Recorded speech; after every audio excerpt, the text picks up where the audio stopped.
आज हम लोग बात करने वाले हैं त्रिकोणमिति का सेकेंड पार्ट है ये आपका। हम लोग ट्राइगोनोमेट्री के फर्स्ट पार्ट में देखे थे पाइथागोरस थ्योरम, जिसमें हमने ट्राइगोनोमेट्री को डिफाइन किया था कि तीन भुजाओं जिसे हम त्रिभुज कहते हैं, इसके कोण के आधार पे जो अनुपात निकालते हैं भुजाओं का, उसी को हम त्रिकोणमिति कहते हैं। फिर से हम आते हैं इस ट्रायंगल पे, जो आपका पीछे का ट्रायंगल था। आपको पता होगा कि ये अगर ए बी सी ट्रायंगल है और बी को एंगल 90 डिग्री है, तो इसके सामने वाले को हाइपोटेनस या कर्ण कहते थे।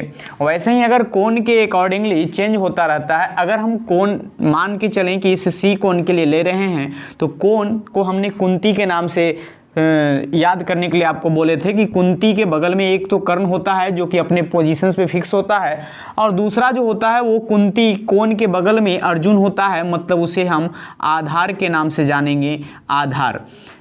तो ये आधार हो गया। तीसरा जो वो भुजा होता है उसे हम लंब कहते हैं, और इसलिए यहाँ पे हम एल से लिखे हैं। क्लियर हो गया होगा आपका। यहाँ पे इसको परपेंडिकुलर और इसे आप बेस भी कह सकते हैं, इसलिए कहीं कहीं इसको आपको इंडिकेशंस के तौर पे बी और इसको कहीं कहीं इंडिकेशंस के तौर पे पी भी मिल सकता है। जैसा कि हाइपोटेनस को एच, वैसे ही कहीं कहीं इसको हम अपोजिट साइड के तौर पे भी जानते हैं कि कोण के अपोजिट साइड, और इसे कहीं कहीं हम एडजेसेंट साइड या इसे हम संलग्न भुजा और इसे सम्मुख भुजा के नाम से भी जानते हैं।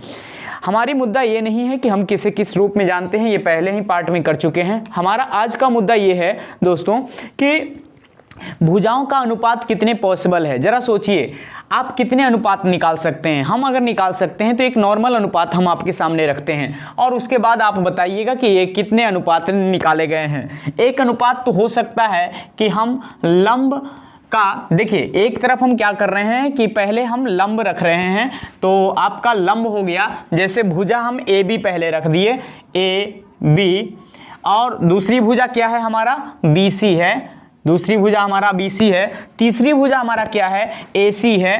ठीक है, तो ये चीज़ हो गया। अब हम लोग देखते हैं, देखिए ए बी का हम ए सी के साथ अनुपात निकाल सकते हैं, है ना। ए बी का ए सी के साथ हम अनुपात निकाल सकते हैं, या बी सी का भी ए सी के साथ अनुपात निकाल सकते हैं। परंतु क्या ए सी का ए सी के साथ अनुपात निकाला जा सकता है? आप कहिएगा नहीं निकाला जा सकता है। तो ए सी का हम किसके साथ निकालें? तो ए सी का हम निकाल सकते हैं ए बी के साथ भी, या हम निकाल सकते हैं ए बी के साथ, या ए सी का हम निकाल सकते हैं किसके साथ, बी सी के साथ। अब और क्या पॉसिबल है? और ऐसा भी तो पॉसिबल हो सकता है कि हम ए बी का बी सी के साथ निकालें, यानी हम क्या करें, ए बी का बी सी के साथ निकाल रहे हैं।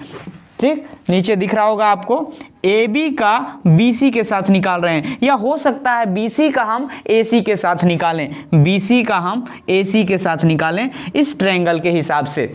अब आप जरा सोचिए कि इन भुजाओं का नामकरण करते हैं।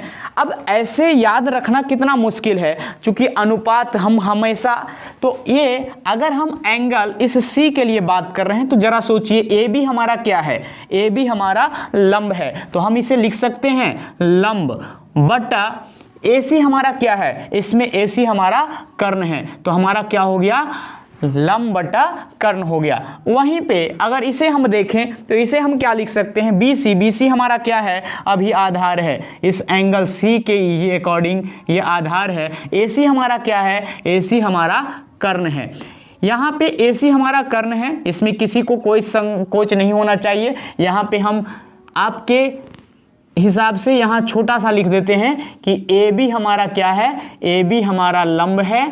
ठीक है, ए बी हमारा क्या है, लंब है, तथा बी सी हमारा क्या है, बी सी हमारा आधार है, और ए सी हमारा क्या है दोस्तों, ए सी हमारा है कर्ण है। और अब ऊपर से देख के ही लिख लेते हैं, बार बार यहाँ जाने की जरूरत ना पड़े। तो ए सी हमारा क्या है, कर्ण है। ए बी क्या है, ए बी हमारा लंब है, ए बी हमारा लंब है। यहाँ ए सी बटा बी सी है, ए सी हमारा कर्ण है, और बी सी क्या है, बी सी हमारा आधार है, बी सी हमारा आधार है। या ए बी हमारा क्या है, ए बी हमारा लंब है, और बी सी हमारा क्या है, आधार है। ठीक है, और यहाँ पे एक और छूटा हुआ है। ठीक है, तो ये शायद आपको दिखाई नहीं दे रहा होगा,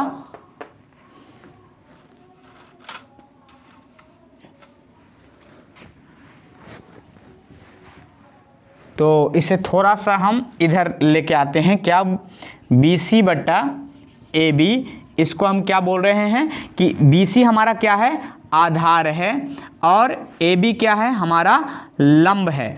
ठीक है, अब जरा सोचिए, बार बार अगर आपको ऐसे लिखना पड़े तो आपको कन्फ्यूजन होगा कि नहीं होगा? होगा, और ज़रूर होगा। तो इसलिए इन अनुपातों को एक सिंबॉलिक नामाकरण किया गया है। उन सिंबॉलिक नामाकरण को ध्यान रखिएगा कि इसे लंब और कर्ण के अनुपात को, लंब और कर्ण के अनुपात को, यानी इस रेशियो को हम जो बोलते हैं वो बोलते हैं साइन बोलते हैं। याद करें, SINE क्या बोलते हैं, साइन बोलते हैं। आधार और कर्ण के अनुपात को आज से हम बोलेंगे कोसाइन बोलते हैं, कोसाइन बोलते हैं। ठीक है, उसके बाद आपका हो गया कर्ण और लंब, कर्ण और लंब इसका अपोजिट, तो इसे बोलेंगे हम लोग, इसे बोलेंगे कोसेंट। ठीक है, इसे क्या बोलेंगे, कोसेंट, कोसेंट। ठीक है, और इसको क्या बोलेंगे, कर्ण और आधार के अनुपात को इसे बोलेंगे सेकेंड। ठीक है, और इसे क्या बोलेंगे, AB बाई BC यानी लंब बाई आधार को, इसको क्या बोलेंगे, इसे हम बोलते हैं टेंजेंट, टेंजेंट, टेंजेंट, और इसे बोलते हैं हम लोग कॉटेंट। अब यहाँ पे प्रॉब्लम है कि इसे भी बोलने में, जैसे इसे कठिनाई हो रहा था तो इसे हम एक नाम दे दिए, वैसे ही इसे कठिनाई हो गया तो ये एक नाम दे दिए। अब इसे भी बोलने में हमें क्या है, कन्फ्यूजन हो रहा है। अब ये सारे लंब, आधार, कर्ण किस एंगल के लिए, C के लिए, तो इसलिए हमें इसकी भी, तो इसे हम सांकेतिक तौर पे बोलते तो यही है इस अनुपात को, परंतु ताकि हमें ये पता रहे कि ये आधार किस एंगल के लिए है, लंब किस एंगल के लिए है, इसलिए इसे हम शॉर्टकट और शॉर्टकट में लिखेंगे, और इस शॉर्टकट को बोलेंगे, केवल 3 अक्षर उठाते हैं। ठीक है, अब यहाँ पे 3 अक्षर उठाइएगा तो ये कॉस जैसा दिखेगा, तो 3 अक्षर इसका क्या उठाएंगे, तो कहीं कहीं इसको CSE भी बोला जाता है, या कहीं कहीं 4 अक्षर उठा लेते हैं, 4 से 5 अक्षर उठा लेते हैं बोलने में सहूलियत के लिए। इसका 3 अक्षर, इसका 3 अक्षर और इसका 3 अक्षर। तो कभी कभी आपसे पूछा जाता है कि बताइए साइन का पूर्ण रूप क्या है, तो SINE है। ठीक है, कॉस का पूर्ण रूप क्या है, तो कोसाइन है इसका पूर्ण रूप।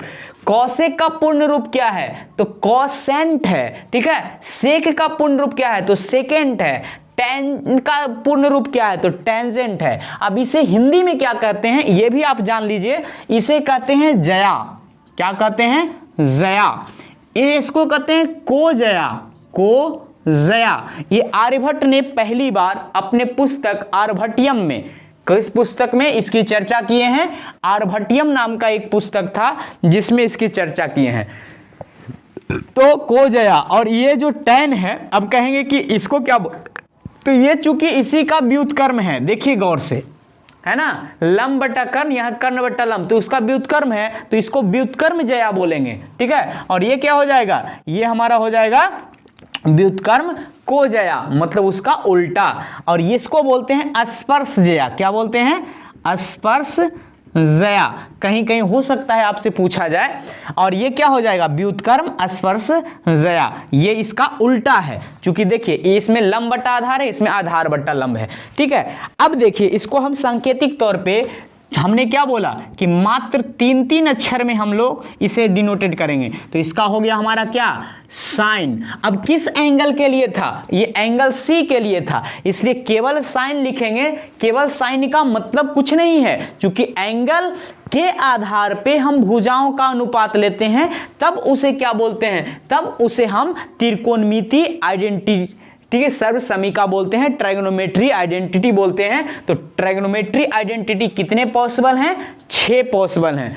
3 जो सीधे सीधे निकाले हैं, और उसी का 3 क्या हो जाता है, उल्टा हो जाता है, व्युत्क्रम हो जाता है। तो आपका ये किस कोण के लिए था, एंगल C के लिए, तो हम यहाँ पे साइन C लिखेंगे, इसको हम लिखेंगे कॉस C।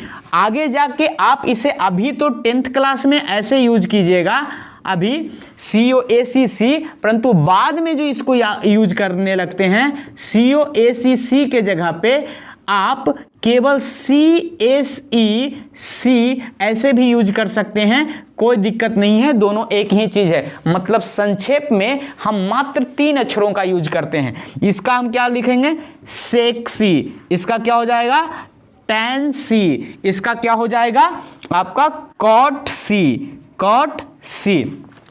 तो ये आप समझ गए होंगे कि अब हम लोग केवल और केवल इस संक्षेप चीजों का मतलब, यहाँ पे ये एंगल है और ये उन भुजाओं का अनुपात को इस एंगल के लिए इसके आधार और कर्ण का अनुपात है। तो जब भी हम बोलेंगे कि साइन सी का मतलब, तो इसका मतलब है कि सी कोण के लिए लंब और कर्ण का अनुपात बोल रहे हैं। ठीक है, तो जब भी आपको अब ये नामकरण सुनाई दे तो इसका मतलब आपके दिमाग में आना चाहिए कि जो बगल में है वो कोण है और जो उसके आगे है वो भुजाओं का अनुपात है। अगर आपसे कहीं ये पूछा गया कि बताओ टैन थीटा का मतलब क्या है, तो हम कहेंगे कि ये थीटा जो है ये कोण है और टैन जो है वो लंब और आधार का रेशियो है। किसके लिए? इस थीटा कोण के लिए। ठीक है, अगर आपसे पूछा गया कि बताओ साइन ए का मतलब क्या है, तो साइन ए का मतलब है ए कोण के लिए लंब और कर्ण का अनुपात है। ये समझ में आया? तो इसीलिए इसका नाम क्या पड़ा? त्रिकोणमितीय अनुपात नाम पड़ा। समझ गए होंगे।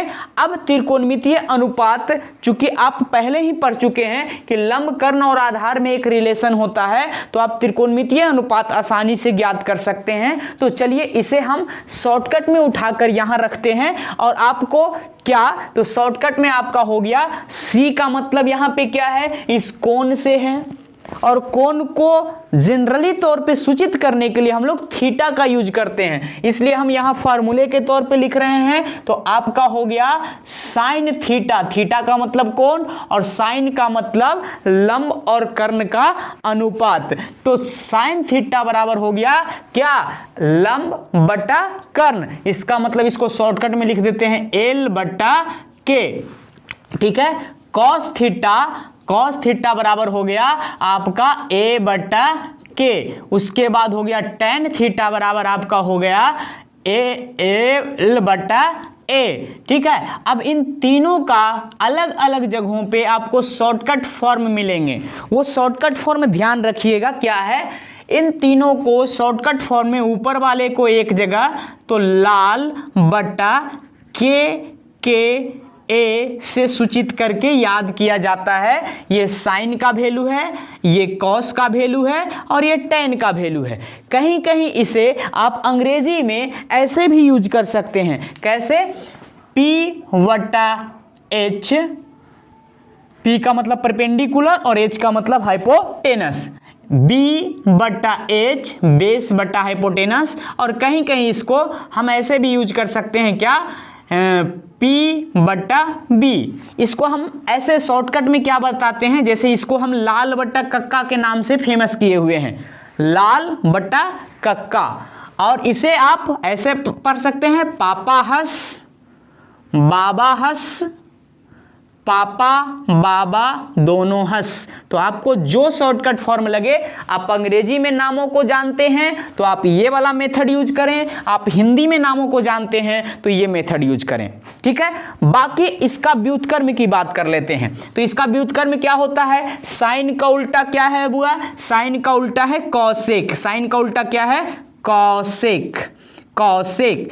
तो यहाँ पे कॉसेक थीटा लिखे हैं, तो कॉसेक थीटा का मतलब क्या हो गया कि थीटा कोण के लिए कर्ण और लंब का अनुपात। थीटा कोण के लिए कर्ण और लंब का अनुपात। ठीक है, अगर हम यहाँ पे लिख दिए सेक थीटा, क्या लिख दिए?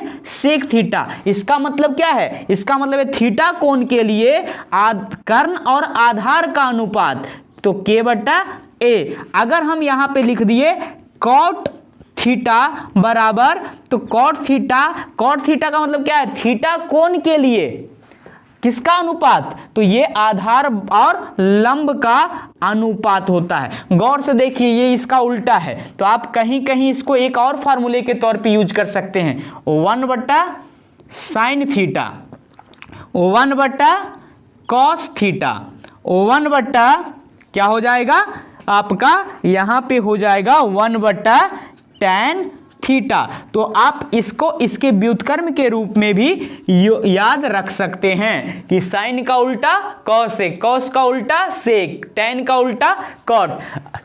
हाँ, एक चीज और, ये कभी मत समझिएगा कि ये सी इसके गुना के रूप में है, सी उसके पहचान के रूप में है, ठीक है, सी उसके गुना के रूप में नहीं है। सी क्या है? साइन का पहचान है, क्योंकि अगर ये थीटा के बगैर साइन का कोई वजूद नहीं है, क्योंकि अगर कोण पता न हो तो आप अनुपात नहीं निकाल सकते हैं और अनुपातों को नामकरण नहीं कर सकते हैं। तो इसलिए आप ध्यान रखें कि थीटा उसके वजूद के तौर पे काम करते रहता है, यानी साइन अकेले कोई मीनिंग्स नहीं देगा ट्रिगोनोमेट्री में। उसी प्रकार से केवल सी लिख दें, उसका भी कोई मीनिंग नहीं है। तो आप इसका स्क्रीनशॉट लें और उसके बाद हम आगे बढ़ते हैं कि ये चैप्टर इस टाइप पे आपके कैसे क्वेश्चंस बनेंगे।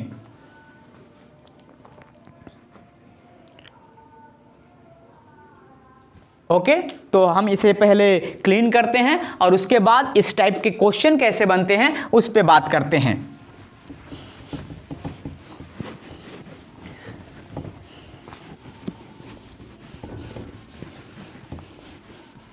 तो हमारा फार्मूला इधर लिखा रहेगा जब तक कि उसकी ज़रूरत पड़ेगी। आपको पता है कि पिछली बार हमें इस ट्रायंगल की ज़रूरत पड़ी थी, तो इस ट्रायंगल को हम बनाए हुए थे लास्ट तक, तो आज हमारा वैसे ही ये लिखा रहेगा। आप कुछ और भी ध्यान रखें कि साइन का जो नामकरण करने वाले थे, 3 अक्षर में जो साइन पहली बार लिखने वाले थे वो थे एडमंड गुंटर। ये आपके एनसीईआरटी में दिया हुआ है, यानी इस साइन शब्द का जो पहली बार इस्तेमाल किए थे वो कौन थे? Edmund Gunter, Edmund Gunter. तो ये आप याद रखें। कॉस का जो पहली बार इस्तेमाल करने वाले थे वो, मतलब इसको कोटिजया भी बोला जाता है कहीं कहीं, या कोजया भी बोला जाता है, तो इसको पहली बार इस्तेमाल करने वाले थे वो थे जोनास मुरे। आप इसको पढ़ सकते हैं, आपके एनसीईआरटी में दिया हुआ है जोनास मुरे, ठीक है। और इन सारे चीजों को सर्वप्रथम इंडियन वैज्ञानिक थे वो थे आर्यभट्ट, जिन्होंने अपने पुस्तक आर्यभट्टियम में जया और कोजया के नाम से इसकी चर्चा पहले ही कर रखी थी। ये अलग बात है कि हम लोगों ने इसको उतना ज्यादा प्रोत्साहित नहीं किया जितना विदेश के गणितज्ञों ने इसका प्रोत्साहन दिया। अब इस पे क्वेश्चंस बनाते हैं कि इसके क्वेश्चन आपके कैसे आते हैं। तो यहाँ पे आपके ही बुक से क्वेश्चंस है, जहाँ पे आपको सबसे पहले ऐसा दे दिया जाएगा, एक ट्रायंगल दे दिया गया है।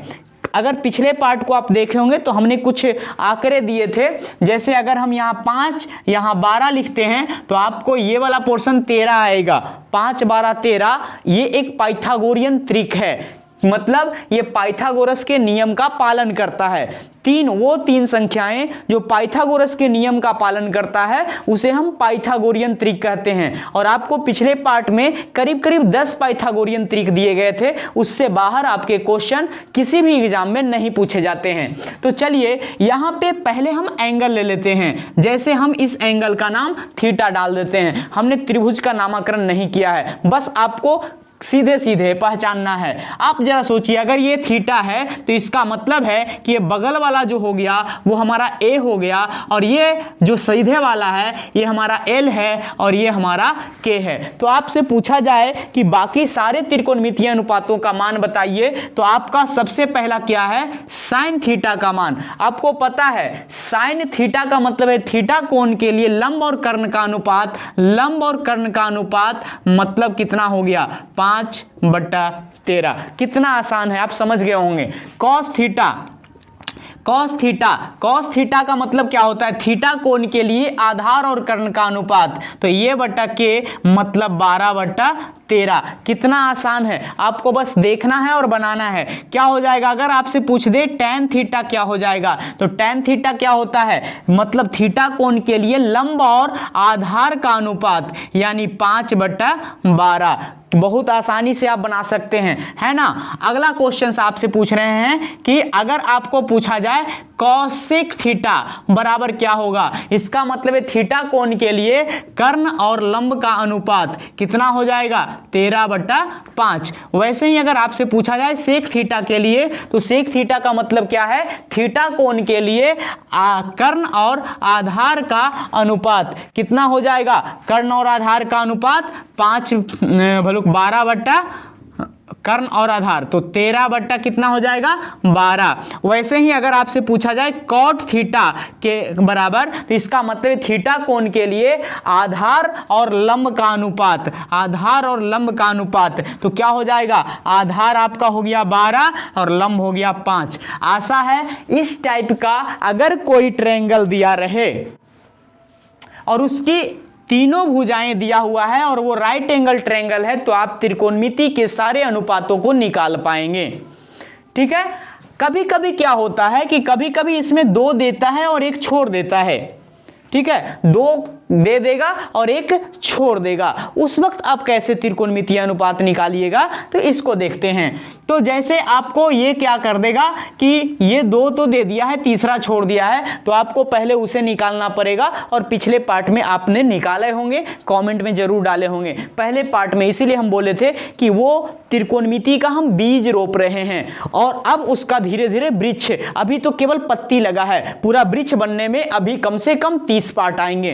पूरे के पूरे त्रिकोणमिति चाहे जिस लेवल का हो, इंटर लेवल तक हम कंप्लीट करने वाले हैं। तो ठीक है, तो आपका अगले टाइप का क्वेश्चन आते हैं। आशा है ये आप क्वेश्चन समझ गए होंगे। ठीक है, अब समझने पे फोकस कीजिए, उतारने पे नहीं। उतारने की बारी आएगी तो हम स्क्रीनशॉट की बात करेंगे। चलिए आगे देखते हैं। आपका अगला क्वेश्चन आता है, किस टाइप का आता है उसे आप समझिएगा। एक तो आ गया कि अगर 1 भुजा या 2 भुजा दिया रहे तो आप पाइथागोरस से निकाल के, मतलब अगर तीनों भुजा दिया हुआ है तब तो अच्छी बात है, 2 भुजा दिया हुआ है तो पाइथागोरस लगाएं और तीसरी भुजा निकालें और उसके बाद त्रिकोणमितीय अनुपात आप निकाल सकते हैं। नेक्स्ट क्या होता है, कभी कभी क्या करता है कि एक त्रिकोणमितीय अनुपात आपको दे दिया है, ठीक है, और वो कह रहा है कि 5 मान लेते हैं अभी कितना 9/41 है। कितना है, 9/41 है। तो आपको ऐसे पढ़ना है, हमने क्या बोला था कि कैसे आपको पढ़ना है, थीटा कोण के लिए ये किसका अनुपात है, ये थीटा कोण के लिए लंब और कर्ण का अनुपात है। इसका मतलब हमारा कौन गायब है, आधार गायब है। आधार बराबर आपको कल बताया गया था क्या, k² माइनस l², क्या हो जाएगा 41 का स्क्वायर माइनस 9 का स्क्वायर, ऐसे ये 40 आएगा। आप निकाल के देख सकते हैं, क्योंकि इसका मान आता है 1681 और इसका मान आता है 81, तो ये आ जाएगा 1600, ठीक है, और इसका आया 40। ऐसे भी 9, 40, 41 का ट्रिपलेट होता है, आपको पिछले पार्ट में ये ढूंढना था।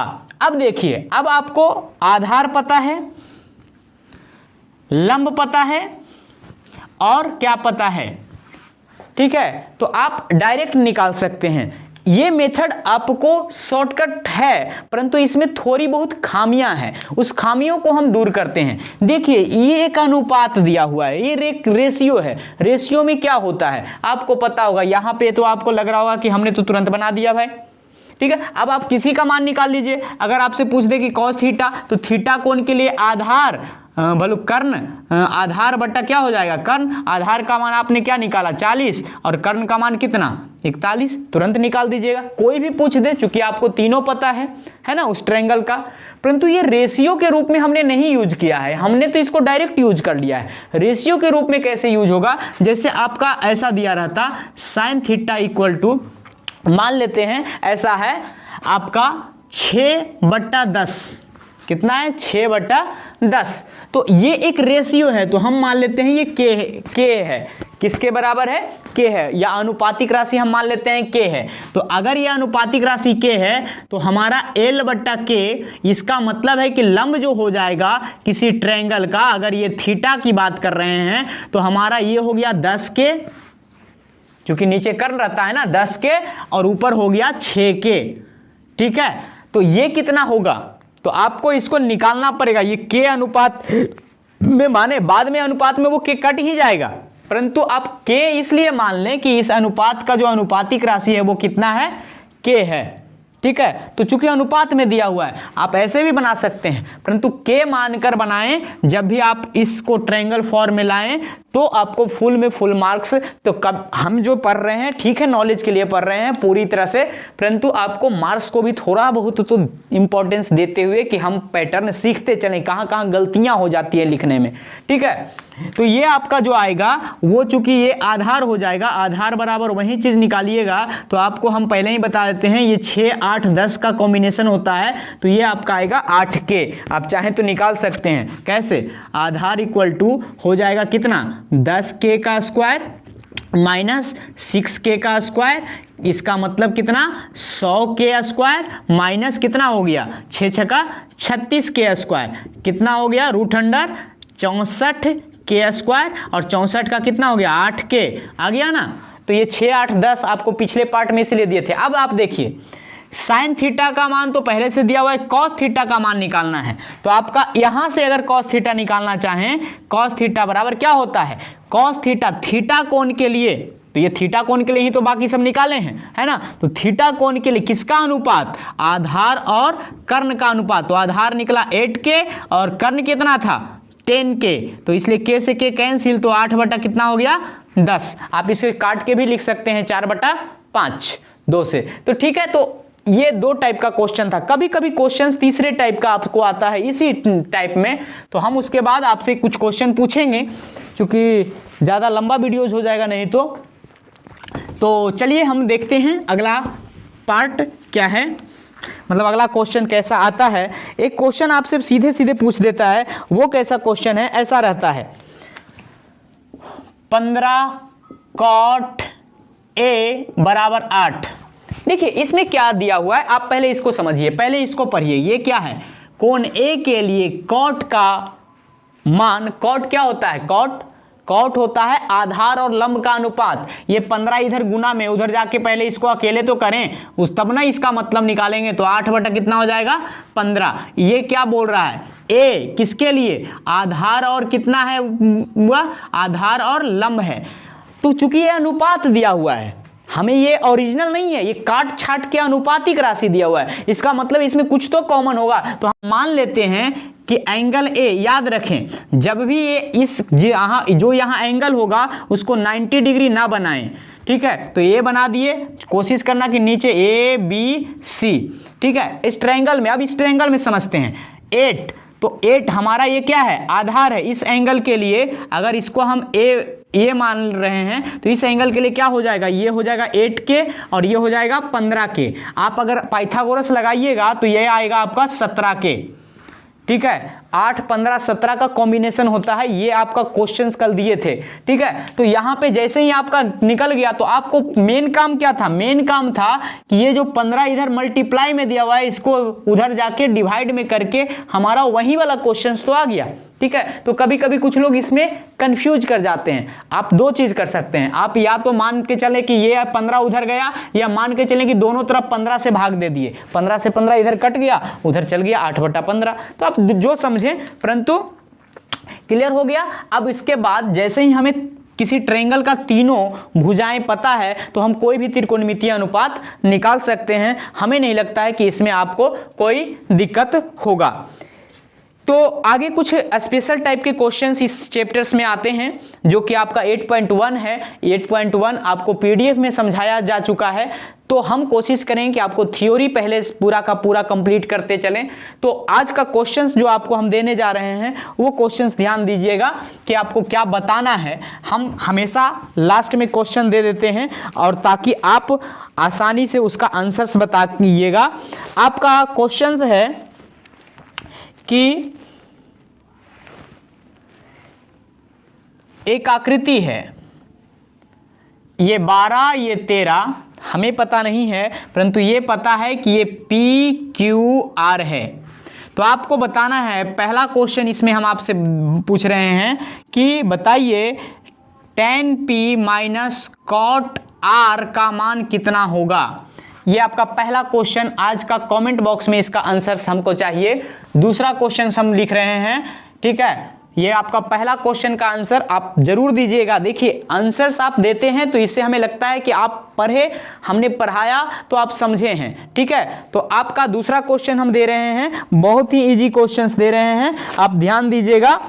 आपका क्वेश्चन ये है कि अगर कॉट थीटा बराबर 7/8 हो, कॉट थीटा बराबर 7/8 हो तो आप बताइए कि, दूसरा क्वेश्चन है आपका कि आप बताइए कि 1 plus sine theta into 1 minus sine theta, 1 minus sine theta बटा 1 plus cos theta into 1 minus cos theta का मान क्या होगा, इसका मान बताना है आपको, ठीक है। दूसरा क्वेश्चंस, ये दो क्वेश्चंस। तीसरा क्वेश्चन हम दे रहे हैं आपको कि अगर किसी ट्रायंगल में, याद रखें किसी ट्रायंगल में, मतलब ये मान लेते हैं ये पी क्यू आर है, ठीक है, पी क्यू आर है, जहां पे ये पता है कि पी क्यू जो है वो 5 है, ठीक है, पी क्यू जो है वो 5 है, तथा P R plus Q R, P R plus Q R equal to अगर 25 है तो आपको यहाँ पे साइन पी, कॉस पी और टेन पी का मान बताना है। जल्दी से आप इसका आंसर्स कमेंट बॉक्स में दें। गुड लक दोस्तों, फिर मिलेंगे अगले पार्ट में। अगले पार्ट में हम कुछ और फार्मूले को प्रूव करेंगे, ड्राइव करेंगे, त्रिकोणमिति के अगले चरण में आएंगे। आप इस टाइप के सारे वीडियोज़ चाहते हैं या किसी भी चैप्टर के वीडियोज़ चाहते हैं तो आप हमारे कॉमेंट बॉक्स में भी लिख दें, तथा आप जो दिया गया है क्वेश्चंस उसके आंसर्स ज़रूर लिखें और चैनल को सब्सक्राइब करें तथा शेयर करें।